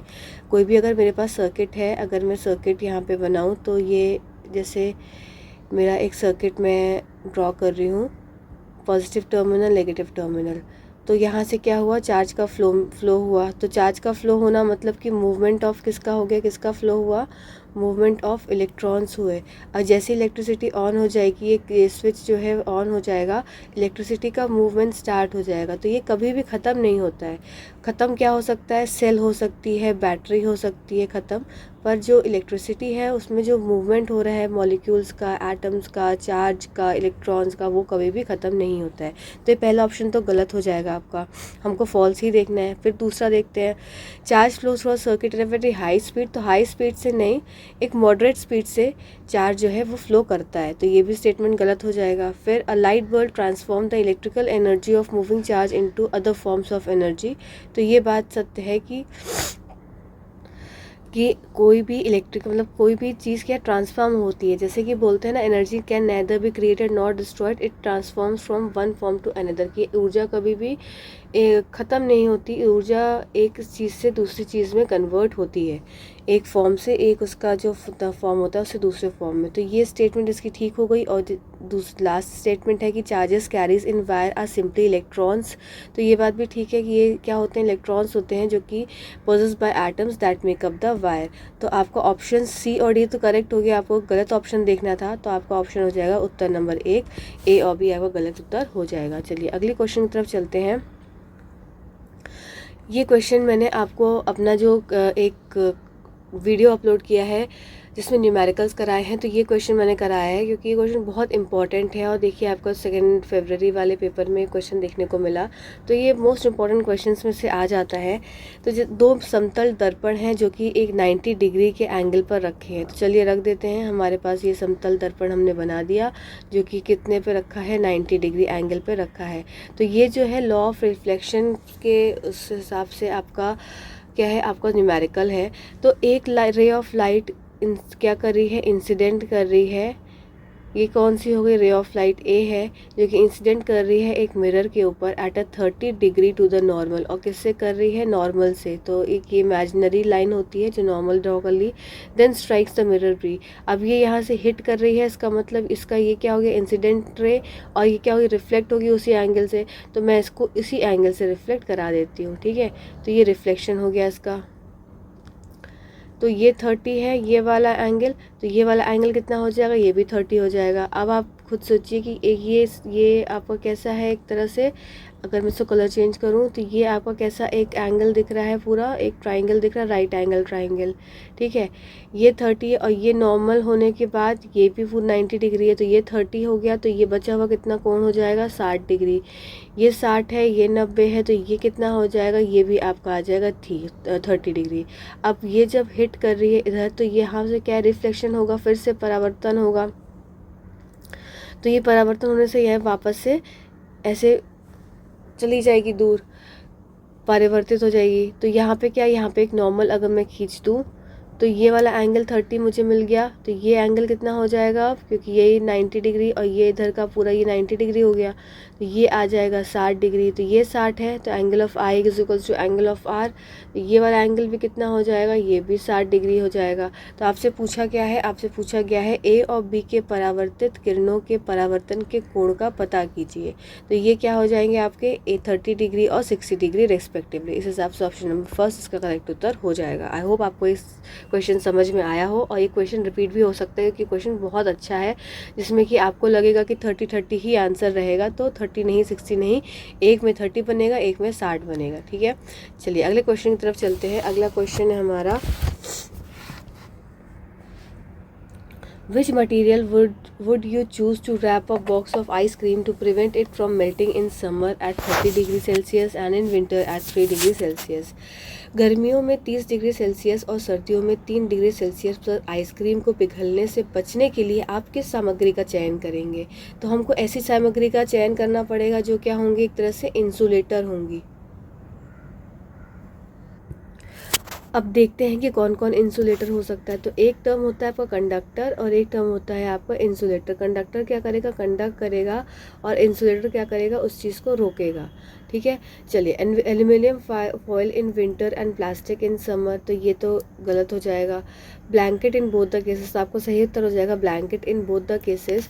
ऐसा इसलिए हुआ क्योंकि ब्लैंकेट क्या करेगा, आप अगर ब्लैंकेट ओढ़ के बैठते हैं या जो छिद्र होते हैं तो उनके बीच में क्या होती है, हवा आके घुस जाती है, और हवा आके घुसने की वजह से क्या होता है, ये पूरी यहाँ पे इसने हवा घुस गई तो ये यहाँ पे एक तरह का शील्ड तैयार कर लेती है, एक कवच तैयार कर लेती है। इससे ना तो हीट बाहर आती है और ना हीट अंदर जाती है। तो क्या हो गया, एक तरह से ये एकदम रोकने का काम कर रहे हैं, किसको, हीट के आदान प्रदान को, ये इसको रोक रहे हैं। तो ये कौन कर सकते हैं, ब्लैंकेट ही कर सकते हैं। ठीक है, चलिए इसके बाद अगले क्वेश्चन की तरफ चलते हैं हम। अगला क्वेश्चन है, in a distance time graph motion of two cars A and B is plotted in a form of a straight line. If the line on a graph A is steeper as compare to B, what can you infer from the graph? एक दूरी समय आलेख में दो car A and B की गति एक सीधी रेखा के रूप में आलोकित की जाती है। देख लेते हैं, बना लेते हैं सीधी रेखा। तो चलिए जल्दी से, ये क्या है, ये मेरे पास एक डिस्टेंस टाइम ग्राफ है। डिस्टेंस है और एक तरफ टाइम है। ठीक है, और इसमें क्या है, ए और बी की सीधी रेखा बन रही है, पर ए जो है, ए की रेखा अधिक ऊंची है। ठीक है, ए की रेखा अधिक ऊंची है, ऊंची बना लेते हैं। ए की रेखा ऊंची है और बी की रेखा थोड़ी नीची है। तो ये ए हो गया और ये बी हो गया। ठीक है, अब बात कर रहे हैं, तब आप इससे क्या निष्कर्ष निकालेंगे? तो अगर मैं आपको सिंपल एक थोड़ा सा खुद ही इमेजिनरी चीज़ें करके दिखाती हूँ। तो ये अगर मान डिस्टेंस टाइम ग्राफ है, तो ये मान लीजिए 5 की दूरी पे है, 5, 10, 15, 20 ऐसे करके। ठीक है, ऊपर भी 5 के डिस्टेंस पे है, 5, 10, 15, 20। ठीक है, यहाँ पे टाइम है तो टाइम इधर सेकेंड्स में हो जाएगा, डिस्टेंस है इधर तो ये डिस्टेंस हमारी मीटर में हो जाएगी। ठीक, अगर मैं बात करूँ स्पीड की, तो स्पीड अगर आप ए की निकालेंगे तो स्पीड ऑफ ए क्या हो जाएगी, डिस्टेंस अपॉन में टाइम। तो डिस्टेंस क्या हो गया, डिस्टेंस ए का कितना हो गया, 20 अपॉन में टाइम कितना हो गया इसका, 15। ठीक है, तो 5 4 ज़ा 20, 5 3 ज़ा 15, तो मतलब 1.3 के आसपास समथिंग मीटर पर सेकेंड आपका स्पीड ऑफ ए आई। ठीक, अब इसके बाद अगर मैं सेकेंड की बात करूँ, बी की, स्पीड ऑफ बी, तो speed of B distance upon time होता है। तो डिस्टेंस बी का कितना है, 10 है, ये देख सकते हैं। अब ये क्या हो गया, 10, और इसका टाइम क्या हो जाएगा, 15। 10 अपॉन में 15, 5 2 ज़ा 10, 5 3 ज़ा 15, तो ये आपका हो जाएगा 0.66 मीटर पर सेकेंड समथिंग। तो अब आप खुद देखिए किसका आपको स्पीड ज़्यादा दिख रही है, तो इससे आप क्या निष्कर्ष निकालेंगे कि आपकी स्पीड ए की ज़्यादा है किससे, स्पीड बी से। आइए देख लेते हैं ऑप्शन में कैसा कुछ दिख रहा है। बी की गति से ए की गति अधिक है, तो आप हमारा ऑप्शन नंबर फर्स्ट ही उत्तर हो जाएगा। बी द्वारा तय की गई दूरी, ये सब गलत हो गए। ठीक है, तो हमारा फर्स्ट से ही हमारा ऑप्शन क्या है, निकल आया। ठीक, चलिए अगले क्वेश्चन की तरफ चलते हैं। डिस्टेंस टाइम ग्राफ से हर बार क्वेश्चन आता है तो उस पर थोड़ा ध्यान देना पड़ेगा। अब बात करते हैं, अब एक क्वेश्चन आपका फेवरेट क्वेश्चन में से आ जाता है प्रेशर और डेंसिटी का।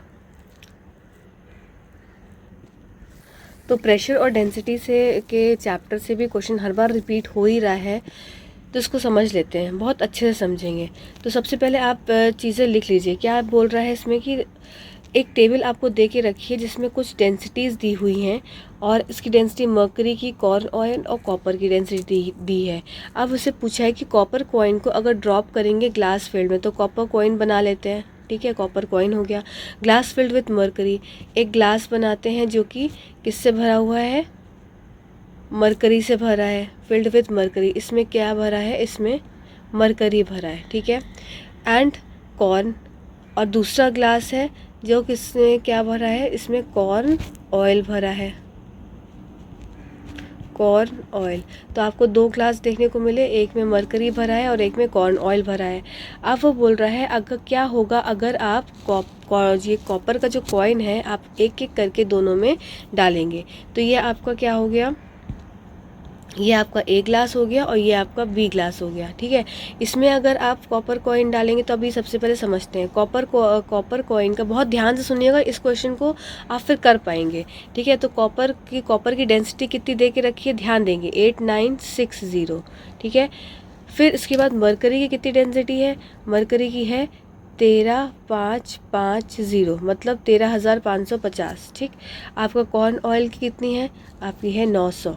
अब आप देखिए किसकी डेंसिटी ज़्यादा है, सबसे ज़्यादा तो मरकरी की सबसे ज़्यादा है। ठीक है, अगर आप इस कॉपर के कॉइन को मरकरी में डालेंगे, ये आपका कॉपर का कॉइन है, ये आप मरकरी में डालेंगे तो आप खुद सोचिए इसमें डेंसिटी किसकी ज़्यादा है, आपकी इसकी डेंसिटी ज़्यादा है, मतलब Hg की, मरकरी की डेंसिटी ज़्यादा है किससे, कॉपर से। तो जिसकी डेंसिटी ज़्यादा है वो भारी होगा। ठीक है, तो आपकी कॉपर क्या है, हल्का है, तो कॉपर हल्का है किससे, मरकरी से।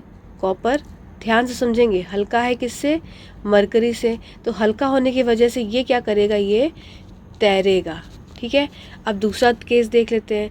इसमें क्या है, हमारा कॉर्न ऑयल की डेंसिटी 900 है और आपकी कॉपर की डेंसिटी 8960 है। तो किसकी डेंसिटी ज़्यादा है, अब यहाँ पे आपकी कॉपर की डेंसिटी ज़्यादा है किससे, कॉर्न ऑयल से। तो अब कौन भारी होगा, तो भारी कौन है, कॉपर है। इसमें भारी कौन सा हो जाएगा, भारी कॉपर हो जाएगा। तो भारी होने की वजह से इस केस में कॉपर जो है वो डूब जाएगा। ठीक है, तो यही देख लेते हैं ऑप्शन में। फ्लोट ओवर मरकरी, आपका जो कॉपर होगा, कॉइन होगा, फ्लोट करेगा मरकरी के ऊपर but sink in corn oil. आपका ऑप्शन नंबर 3 करेक्ट उत्तर हो जाएगा। आइए इसी चीज़ को हम हिंदी में भी देख लेते हैं। इसमें क्या दिया है कि आपका पदार्थ है और पदार्थ का घनत्व दिया हुआ है। तो घनत्व में सबसे पहले घनत्व देख लेते हैं किसका घनत्व ज़्यादा है। तो मैं ऐसे अगर आपको एरो के हिसाब से बताऊं तो मरकरी का घनत्व सबसे ज़्यादा है, फिर आपका तांबे का है और फिर आपका मक्के का है। तो सबसे ज़्यादा घनत्व मरकरी का है और कॉपर से हमें टेस्ट करना है। तो इसमें क्या करेगा, मरकरी में तो डूब जाएगा, सॉरी मरकरी में क्या करेगा, तैरेगा, और कॉर्न के केस में क्या हो जाएगा, डूब जाएगा। ठीक है, चलिए अगले क्वेश्चन की तरफ चलते हैं। अगला क्वेश्चन हमारा है असर्शन और रीजनिंग का। ये क्वेश्चन भी बहुत बार साउंड के चैप्टर से ये क्वेश्चन आया है, और एक आता है क्वेश्चन आपका बहुत मोस्ट फेवरेट हो जाता है कि जो रेंज है साउंड की, ये ऑडिबल रेंज और आपकी इंफ्रारेड और आपकी अल्ट्रासोनिक, तो ये क्वेश्चन पूछा जाता है, और एक एम्पलीट्यूड और फ्रीक्वेंसी से क्वेश्चन पूछा जाता है।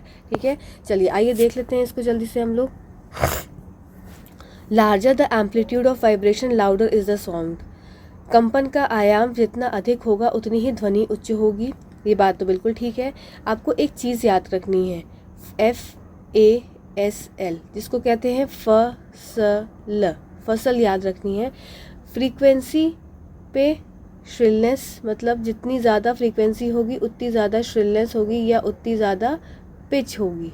ठीक है, फिर बात आती है जितना ज़्यादा एम्पलीट्यूड होगा उतना ही ज़्यादा क्या हो जाएगी, लाउडनेस होगी। ये आप याद रखेंगे, इससे आपका क्वेश्चन कोई भी गलत नहीं होगा। ठीक है, क्या बोल रहा है, लार्जर द एम्पलीट्यूड, कंपन का आयाम जितना अधिक होगा, तो मतलब कंपन का आयाम जितना अधिक होगा उतनी ही ध्वनि क्या होगी, आपकी उच्च होगी। तो ये बात ठीक है। फिर कंपन की, अब इसका कारण क्या दे के रखा है कि कंपन की आवृत्ति जितनी ऊंची होगी तारवत्व भी उतना ही ऊंचा होगा। तो सही बात है कि फ्रीक्वेंसी जितनी ज़्यादा है उतना ही क्या है, श्रिलनेस, तारत्व उतना ज़्यादा है। तो ये बात भी ठीक है। पर ये जो दोनों बात कही गई, एक तरह से कहा जाए तो ये दोनों क्या है, स्टेटमेंट दी हुई है। ये किसी की व्याख्या नहीं कर रही है कि ये ऊपर वाले की व्याख्या कारण बन रहा है या उसका रीज़न बता रहा है, उसकी व्याख्या कर रही है। ये दोनों स्टेटमेंट दी हुई हैं। तो इसके हिसाब से हम देख लेते हैं इसको क्या कर सकते हैं। तो both assertion reason are correct and reason is the correct explanation of assertion, तो ये तो नहीं होगा। Both assertion and reason are correct and reason is not the correct explanation of assertion, मतलब ये आपका सही उत्तर हो जाए कि अभिकथन और कारण दोनों सही हैं, परंतु कारण अभिकथन की सही व्याख्या नहीं करता, कि व्याख्या नहीं कर रहा है, कथन सही है। ठीक है, चलिए अगली स्लाइड की तरफ चलते हैं। मिली टुक अ डिफ्लेटेड बलून। अब मिली एक लड़की है जिसने क्या किया, एक डिफ्लेटेड बलून, मिली एक पिचके हुए गुब्बारे को लेती है, ठीक है, तथा उसे कांच की बोतल के सिर पर लगा देती है। चलिए कांच की बोतल बना देते हैं जो मिली के पास है, हमारे पास भी वो कांच की बोतल आ गई। अब उसने क्या किया, इसके ऊपर एक डिफ्लेटेड मतलब एक इस तरीके से, मतलब वो पिचका हुआ बलून है वो लगा दिया।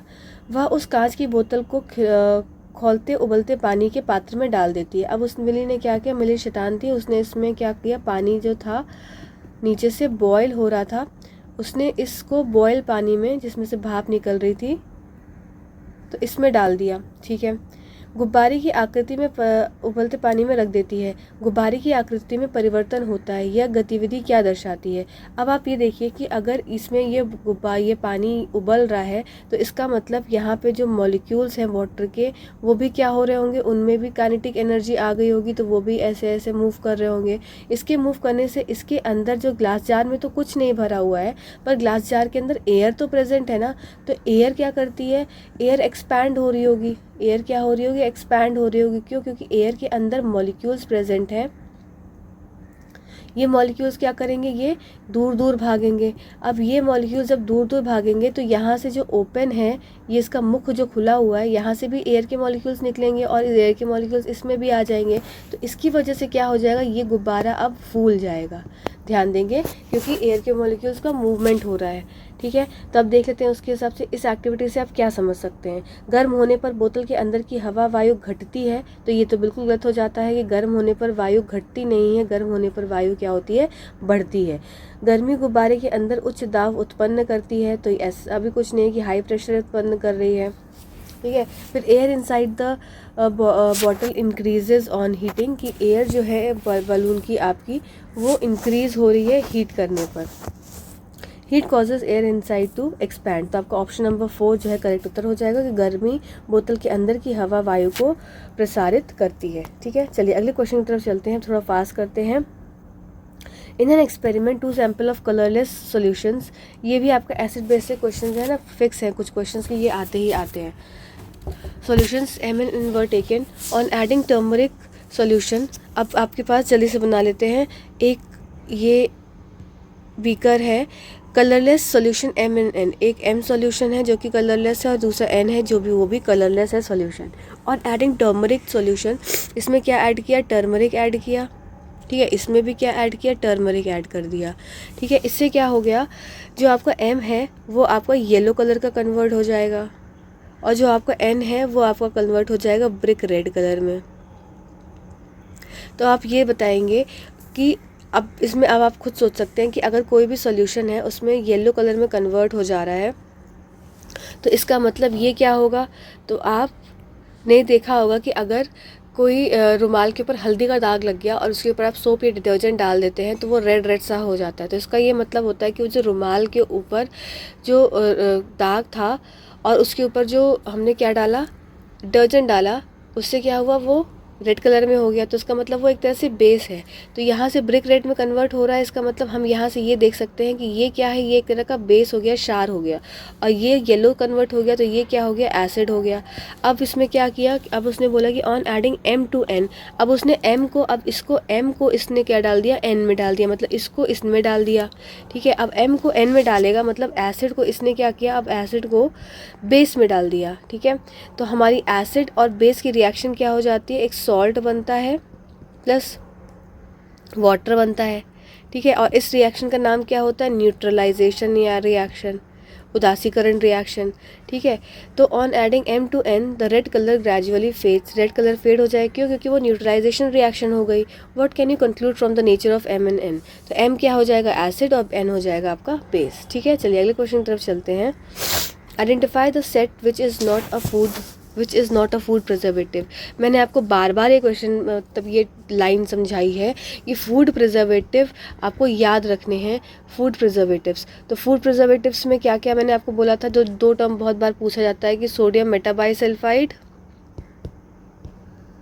और आपका सोडियम बेंजोएट। तो ये तो बारी बार पूछते हैं, तो ये आपका फूड प्रिजर्वेटिव हो गया। साथ ही साथ सॉल्ट हो जाएगा, साथ ही साथ आपका ऑयल हो जाएगा, साथ ही साथ आपका शुगर हो जाएगा। तो ये सब क्या है, फूड प्रिजर्वेटिव। अब इसने बोला कि नहीं है जो आपके खाद्य संरक्षक नहीं है, तो आपका क्या हो जाएगा, सोडियम बेंजोएट तो होता है, फिर sodium chloride and citric acid होता है, विटामिन सी भी, एस्कॉर्बिक एसिड जिसको बोलते हैं वो भी होता है, तो आपका iron oxide and potassium permanganate ये नहीं होता, तो यही आपका ऑप्शन नंबर फर्स्ट सही उत्तर हो जाएगा। चलिए अगले क्वेश्चन की तरफ चलते हैं। Which of the following set comprises only chemical changes. अब आपको ऐसा चेंज देखना है जो कि केमिकल चेंज है, तो आप एक ध्यान रखेंगे कि फिजिकल चेंज और केमिकल चेंज तो हमने पढ़े हैं, तो जो फिजिकल चेंज होते हैं हम बोलते हैं रिवर्सिबल है, तो ऐसा पॉसिबल हर टाइम नहीं होता है, तो कुछ एक स्टेटमेंट आती है कि all physical change are reversible, तो ये स्टेटमेंट क्या है, गलत हो जाती है कि कुछ फिजिकल चेंज इरिवर्सिबल होते हैं, जैसे कि घास का काटना, घास कट गई तो वापस से घास जोड़ नहीं सकती, तो ये क्या है, इरिवर्सिबल चेंज है। और केमिकल इसमें क्या है, फिजिकल चेंज में कोई नई प्रॉपर्टी नहीं बनती है, तो no new substance is formed, ये इसकी गुण हो गया। अब केमिकल में क्या होता है, न्यू सब्सटेंस जो है वो बन जाता है, तो ये कुछ चीज़ें आपको याद रखनी है। तो आपका केमिकल चेंज आपको देखना है, तो बॉइलिंग ऑफ ऑयल, तो ये तो आपका breaking of mug, burning of paper, तो ये आपका फिजिकल भी है। Dissolving of copper sulphate, digestion of food, cutting of paper आपका फिजिकल है, तो ये गलत हो जाएगा। Breaking of egg, boiling of water, ये बॉइलिंग ऑफ सॉल्ट वाटर, ये आपका फिजिकल चेंज, ये गलत हो जाएगा। फिर आपका rusting of iron, burning of paper, cooking of food, ये आपका केमिकल चेंज हो जाएगा। ठीक है, चलिए अगले क्वेश्चन की तरफ चलते हैं। अगला क्वेश्चन हमारा असर्शन और रीजन का। आपको बताना है if an iron plate is put in a blue copper sulphate solution, तो ये क्वेश्चंस भी ना बार बार रिपीट होते हैं। आपका रिएक्टिविटी सीरीज़ से क्वेश्चन है, और मैंने ना रिएक्टिविटी सीरीज़ आपको प्रॉपर कंटेंट में भी पढ़ाई है, और जो मोस्ट इंपॉर्टेंट टॉपिक्स हैं उसमें भी रिएक्टिविटी सीरीज़ समझाई है, तो उसको जाकर ज़रूर देख लीजिएगा। एक बार आप सीटेट की जो मैंने प्लेलिस्ट बनाई है उसको स्क्रॉल ज़रूर कर लीजिएगा, कि उसमें बहुत इंपॉर्टेंट चीज़ें ही मैंने कवर की हैं। तो देख लेते हैं। अगर एक लोहे के ब्लेड को नीले कॉपर सल्फेट के घोल में डाला जाए तो तांबा लोहे के ब्लेड पर जमा हो जाता है, तो आपका क्या हो जाएगा, सॉल्यूशन कैसा है, कॉपर सल्फेट का है, और ब्लेड किसका, आयरन का है, तो ये इसमें जमा हो जाता है। क्यों हो जाता है, क्योंकि ये रिएक्शन क्या है, डिस्प्लेसमेंट रिएक्शन कहलाई जाती है, और आयरन की एफिनिटी ज़्यादा होती है किससे, कॉपर से, तो ये डिस्प्लेस कर लेता है, तो ये बन जाएगा FeSO4 और प्लस Cu। ठीक है, अब देख लेते हैं। तो रीज़न क्या है, the reactivity of iron is greater than that of a copper, hence the copper is displayed from the copper sulphate solution. तो ये दोनों चीज़ कथन जो है और रीज़न जो है दोनों ठीक दे के रखा है, तो इसके हिसाब से both assertion and reason are correct, and reason is the correct explanation of assertion, ये आपका सही हो जाएगा। ठीक है, तांबे की तुलना में लोहे की अभिक्रियाशीलता अधिक होती है, ये बात सत्य है, क्योंकि जो लोहा है वो ऊपर है और तांबा जो है नीचे होता है रिएक्टिविटी सीरीज़ में, तो इसको क्या है, घोल में तांबा विस्थापित कर लेता है। चलिए अगले क्वेश्चन की तरफ चलते हैं। अगला क्वेश्चन है हमारा 12वां क्वेश्चन, कि zinc powder is added to dilute hydrochloric acid in a test tube. अब आपने क्या किया, जिंक पाउडर को डाला, आपके पास एक टेस्ट ट्यूब है, और इस टेस्ट ट्यूब में क्या प्रेजेंट है, HCl प्रेजेंट है, इसमें आपने क्या डाल दिया, जिंक डाल दिया, तो आप सबको क्या एक्सपेक्टेड है, तो आप सिंपल आपको एक तरह से रिएक्शन पूछ रहे हैं कि Zn की रिएक्शन पूछ रहे हैं HCl के साथ, तो क्या हो जाएगा, ZnCl2 प्लस H2 बन जाएगा। ठीक है, तो ये क्या है, एक तरह से मेटल की रिएक्शन किससे पूछ ली, मेटल की रिएक्शन आपसे पूछ ली एसिड के साथ। ठीक है, तो आपका क्या बन जाएगा, मेटल और एसिड रिएक्ट कर रहा है, तो ZnCl2 क्या हो गया, सॉल्ट हो गया, और प्लस H2 बन गया, तो आपका ये इसमें आपका ऑप्शन हो जाएगा कि हाइड्रोजन गैस इज रिलीज, सही बात है। नो रिएक्शन टेक्स प्लेस, ये गलत ऑप्शन हो जाएगा। टेस्ट ट्यूब बिकम कोल्ड, नहीं। रैपिड रिएक्शन टेक्स प्लेस, तो ये बात ठीक हो जाएगी, तो मतलब A और D ठीक है, ऑप्शन नंबर 4 करेक्ट उत्तर हो जाएगा। ठीक है, अगले क्वेश्चन की तरफ चलते हैं। अगला क्वेश्चन है, सेम चीज़ हिंदी में भी है, कि जिंक पाउडर को परख नली में के तनु हाइड्रोक्लोरिक अम्ल में डाला जाता है, तो क्या होगा अपेक्षित, तो हाइड्रोजन गैस उत्सर्जित होगी, सही बात है। कोई अभिक्रिया नहीं होगी, ये गलत ऑप्शन हो जाएगा। फिर परख नली ठंडी हो जाएगी, ये भी गलत हो जाएगा। फिर तीव्र अभिक्रिया होगी, ये बात ठीक हो जाएगी, तो ऑप्शन नंबर आपका A and D option number 4 में दिखता है। ठीक है, चलिए अगले क्वेश्चन की तरफ चलते हैं। Identify the following in context of digestion. अब आपको डाइजेशन से भी क्वेश्चन बार बार आता है, तो डाइजेशन मैंने बहुत अच्छे से एक्सप्लेन किया है, अलग से भी वीडियो है, और आपका बायो का जो एक मैंने कंप्लीट जिसमें सारे टॉपिक्स कवर करे हैं, कंप्लीट सीटेट का पैकेज है, वो उसको ज़रूर देखिएगा, आपको बहुत हेल्प मिलेगी। अब क्या देव बोल रहा है कि get broken into simple sugar, सरल शर्करा में विघटित होता है। Get broken into glycerol. अब आपको बताना है कि क्या क्या चीज़ कौन कौन होती है। तो सिंपल शुगर में कौन कन्वर्ट हो जाएगा, आपका कार्बोहाइड्रेट हो जाएगा, ठीक है। और कार्बोहाइड्रेट का डाइजेशन कहाँ स्टार्ट होता है, ये आप मुझे कमेंट सेक्शन में बताएंगे। आपका काम है कि बताना कार्बोहाइड्रेट का डाइजेशन कहाँ स्टार्ट होता है, ठीक है। कमेंट सेक्शन में मुझे ज़रूर बताएंगे। फिर बात आती है तो ये क्या कौन होता है, ये आपका हो जाएगा कार्बोहाइड्रेट। तो फर्स्ट कार्बोहाइड्रेट हो गया, ठीक है। फिर तो इसी से हमारा उत्तर निकल गया कि ऑप्शन नंबर 3 उत्तर है। अब देख लेते हैं, get broken into glycerol. Glycerol में विघटित होता है, तो ग्लिसरॉल में कौन विघटित हो जाएगा, फैट, ठीक है। फैट आपका कन्वर्ट होता है फैटी एसिड प्लस ग्लिसरॉल में टूटता है, ठीक है। ब्रेक डाउन में सिंपल अमीनो एसिड, तो क्या हो जाएगा आपका प्रोटीन। प्रोटीन किस में ब्रेक डाउन होता है, सिंपल अमीनो एसिड्स में। तो ये ऑप्शन नंबर 3 आपका करेक्ट उत्तर हो जाएगा। चलिए अगले क्वेश्चन की तरफ चलते हैं। अगला क्वेश्चन हमारा, following are some of the suggestions to save petrol. ये भी मैंने आपको मोस्ट इंपॉर्टेंट टॉपिक वाले सीरीज़ में कराया है कि आपसे ये 1-2 बार पूछा गया है क्वेश्चन कि कौन सा तरीका होता है जो आपको बस पेट्रोल को बचाने में मदद करता है। तो देख लेंगे, drive at a moderate speed, जितनी दूरी तक संभव हो मध्यम गति से चलें, ये बात बिल्कुल सत्य है। फिर यह सुनिश्चित करें कि पहिए का दबाव मध्यम रूप से कम हो, ये गलत ऑप्शन होता है। कम नहीं होना चाहिए, मतलब ठीक होना चाहिए, जितना उसको चाहिए उतनी उस पर्याप्त मात्रा में होना चाहिए। वाहन का नियम रूप से रखरखाव करना चाहिए, बात सही है। लाल बत्ती पर इंजन बंद कर दें, ये बात भी सत्य है। तो आपका ऑप्शन हो जाएगा ऑप्शन नंबर 2 गलत, आपको चयन करना था। अगले क्वेश्चन पे चलते हैं, which of the following pair is example of tap root. फिर से ये क्वेश्चन आ गया। तो टैप रूट और फाइब्रस रूट्स और इसके साथ साथ जो वेनेशन शिरा विन्यास होती हैं, मतलब रूट्स किस तरह की हैं और आपकी शिरा विन्यास, इससे क्वेश्चन आता ही आता है, तो उसको आप ध्यान देंगे। मैं आपको एक चीज़ आपको रिपीट कर देती हूँ कि जो लीफ वेनेशन में आपके एक रेटिकुलेट होता है और एक आपका पैरेलल होता है, ठीक है। जो रेटिकुलेट होता है इसको जालिकानुरूपी बोलते हैं और पैरेलल हो जाता है ये समानांतर होता है। जो रेटिकुलेट होता है लीफ वेनेशन जालिका रूपी होती है, इसमें आपकी जालिका रूपी, इसमें आपकी जो टैप रूट देखने को मिलती है, ठीक है। और जो पैरेलल वेनेशन होता है, पैरेलल वेनेशन है, इसमें आपकी फाइब्रस रूट्स देखने को मिलती हैं, ये आपको याद रखना है। तो इसमें बोला गया which of the following pair is example of a tap root. तो टैप रूट में कौन हो जाएगी आपकी टैप रूट। कैरेट में टैप रूट होती है, सही बात है। पर पोटैटो क्या है, पोटैटो आपका मॉडिफाइड स्टेम है, तो ये गलत हो जाएगा। फिर अनियन आपका क्या हो जाएगा, अनियन आपकी रूट है पर ये टैप रूट नहीं है, फाइब्रस है, तो ये भी गलत हो जाएगा। टर्निप और टेपियोका देखते हैं, पोटैटो और जिंजर ये आपका मॉडिफाइड स्टेम हो जाएंगी, तो ये भी नहीं होगा। तो आपका उत्तर हो जाएगा टर्निप और टेपियोका। टेपियोका क्या है, साबूदाने का पौधा, ठीक है, टेपियोका जिससे साबूदाना बनता है। अगले क्वेश्चन की तरफ चलते हैं। Read the statement given below and choose the correct option. Presence of starch in a leaf indicate the occurrence of photosynthesis. अब आपके एक एनसीईआरटी में ना एक टेस्ट दिया हुआ है जिसमें स्टार्च की टेस्टिंग बताई है।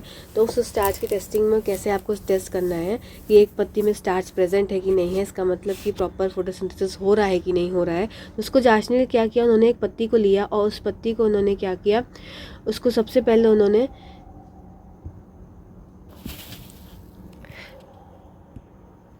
तो इस पत्ती को सबसे पहले क्या किया, उन्होंने बॉयल कर दिया और बॉयल करने के बाद उसको अल्कोहल में डाल दिया। इससे क्या हो जाएगा, पत्ती की जो कलर है, कोई भी जो कलर है और क्लोरोफिल है वो ख़त्म हो जाएगा। इसके बाद क्या किया, इसको एक वॉश किया अच्छे से और वॉश करने के बाद इसमें आयोडीन डाला।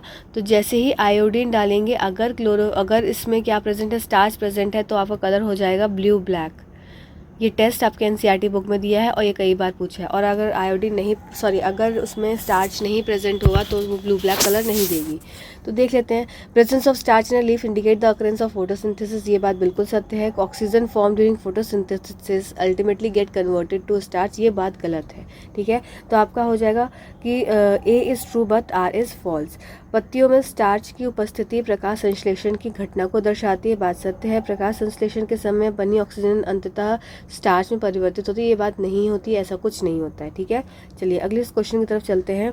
अगला क्वेश्चन है, which of the following statement are true. आपसे यूनिसेक्सुअल फ्लावर और बाईसेक्सुअल फ्लावर बार बार पूछा जाता है, तो ये आप याद रखेंगे और मैंने आपको बहुत अच्छे से कराया है। तो आप इसको ज़रूर देखेंगे जाके, ठीक है। सबसे पहले मैंने आपको इजी तरीका ही बताया था कि यूनिसेक्सुअल फ्लावर्स वो होंगे जो फ्लावर्स सुंदर देखने में नहीं है, बाइसेक्सुअल फ्लावर्स वो होंगे जो आपको सुंदर सुंदर पौधे होते हैं। जितने भी सुंदर पौधे होते हैं ना वो आपके बाइसेक्सुअल होते हैं। जैसे कि आपका रोज़ पेट्यूनिया, मस्टर्ड, ये क्या है, इनके फूल बहुत सुंदर होते हैं, तो ये कैसे फ्लावर हो गए, ये आपके यूनिसेक्सुअल ना होके ये बाइसेक्सुअल फ्लावर्स के अंदर आते हैं। कॉर्न, पपाया, कुकम्बर सब देखने में गंदे गंदे, सुनने में गंदे गंदे फल फ्रूट लग रहे हैं, तो ये क्या हो जाएंगे, ये आपके यूनिसेक्सुअल फ्लावर्स की तरफ आ जाते हैं। The female gamete is formed in ovule. Hindi में देख लेते हैं कि मदा युग्मज का सृजन बीजाड़ में होता है, तो ये बात बिल्कुल सत्य है, ये बात सही हो जाएगी। फिर निषेचन के पश्चात अंडाशय पौधे के बीज के रूप में बढ़ता है, तो ये बात भी सत्य है। तो इसका मतलब आपको क्या देखना था, इसमें देखते हैं, इसमें क्वेश्चन सही देखना था कथन, तो आपका सी और डी सही जो हो जाएगा कथन। The female gamete is formed in ovule, तो ये बात ठीक है कि फीमेल गैमीट कहाँ बनता है, ओव्यूल में बनता है, ठीक है। उसके बाद after fertilization ovary grows into seed, तो ये स्टेटमेंट भी गलत है क्योंकि ओवरी जो है वो कन्वर्ट होती है फ्रूट में, ये आप याद रखेंगे। जो ओवरी है मैच्योर ओवरी फ्रूट में कन्वर्ट होती है, और जो ओव्यूल है ये आपका सीड में परिवर्तित होता है, ये बात भी आप याद रखेंगे। तो इसके हिसाब से आपका सही उत्तर ओनली सी हो जाएगा, तो ऑप्शन नंबर 3 इसका सही उत्तर हो जाएगा, ठीक है। चलिए अगले क्वेश्चन की तरफ चलते हैं। अगला क्वेश्चन है हमारा, आपको कुछ डिजीज़ेस दी हुई हैं और उसके कॉजेटिव माइक्रो ऑर्गेनिजम्स हैं, तो ये मैंने आपको इम्पॉर्टेंट वाले सेशन में भी बताया है और साथ ही साथ आपको अलग से भी कंप्लीट कराया है, तो बायो को सेक्शन ज़रूर देख लीजिएगा।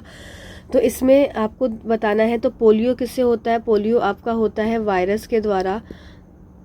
तो पोलियो किससे होता है, पोलियो वायरस से होता है। मलेरिया प्रोटोजोआ से होता है, और सिट्रस कैंकर हो जाएगा आपका बैक्टीरियल डिजीज़, और रस्ट ऑफ व्हीट आपका फंजाई से होता है। तो इसके हिसाब से देख लेते हैं, ए का आपका ऑप्शन नंबर 2, ए का ऑप्शन नंबर 2 फर्स्ट में है, तो यही आपका फर्स्ट वाला ऑप्शन इसका सही उत्तर हो जाएगा, ठीक है। इसको हिंदी में भी देख लेते हैं। सिट्रस विकार ये आपका होता है जीवाणु द्वारा, बैक्टीरिया द्वारा, ठीक है। और पोलियो होता है आपका वायरस के से, तो पोलियो वायरस हो जाएगा विषाणु से, ठीक है। मलेरिया होता है आपका प्रजीवाणु से, फिर गेहूं का रस्ट आपका हो जाता है कवक से, ठीक है। तो ये आपका सही उत्तर ऑप्शन नंबर फर्स्ट हो जाएगा।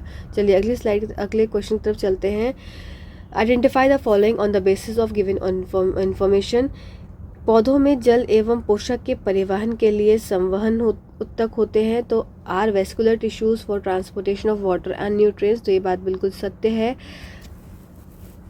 और इसमें क्या होता है, ए क्या है, ए आपको देखना है, तो ए क्या हो जाएगा देखते हैं, जिसमें कि transportation of water and nutrients. तो आप दो चीज़ें याद रखिए, एक जाइलम होता है और एक आपका फ्लोएम होता है, ठीक है।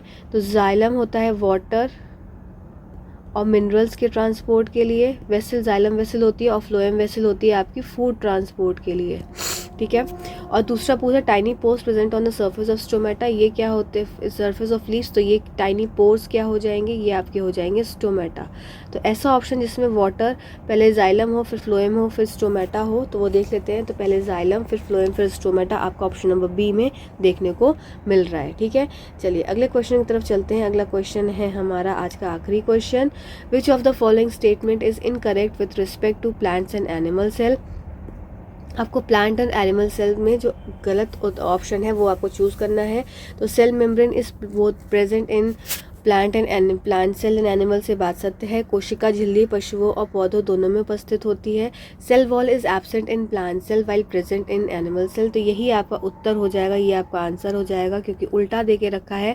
सेल वॉल प्रेजेंट होती है, एब्सेंट नहीं होती है, ये प्रेजेंट होती है किसमें, आपके प्लांट सेल में, पर आपके एब्सेंट होती है किसमें, आपकी एब्सेंट होती है ये एनिमल सेल में। Plastid is present in plant cell only, सही बात है कि लवक केवल पौधों में की कोशिकाओं में मिलता है बात सत्य है। कोशिका द्रव्य पशु एवं पौधों दोनों की कोशिकाओं में उपस्थित होता है। Cytoplasm is present in both, ये बात भी सत्य है। ठीक है, तो आई होप ये आपको सेशन कैसा लगा और जो मैंने आपको होमवर्क दिया है उसको ज़रूर बताइएगा। साथ ही साथ अभी नेक्स्ट मैं आपको पेडागोजी के भी ऐसे ही कराऊंगी। आप बस जुड़े रहिए, आपको रोज़ कुछ ना कुछ आपके जो एक्सपीरियंस है, आपकी जो पढ़ाई है उसमें कुछ ना कुछ आप एक वृद्धि ही करेंगे, कुछ ना कुछ उसमें गेन होगा। तो आप चैनल से ज़रूर जुड़ा रहिएगा और साथ ही साथ कमेंट ज़रूर करा करिए, लाइक ज़रूर करा करिए। आप लोग के कमेंट्स का बहुत वेट रहता है। Thank you so much watching this video. Thank you.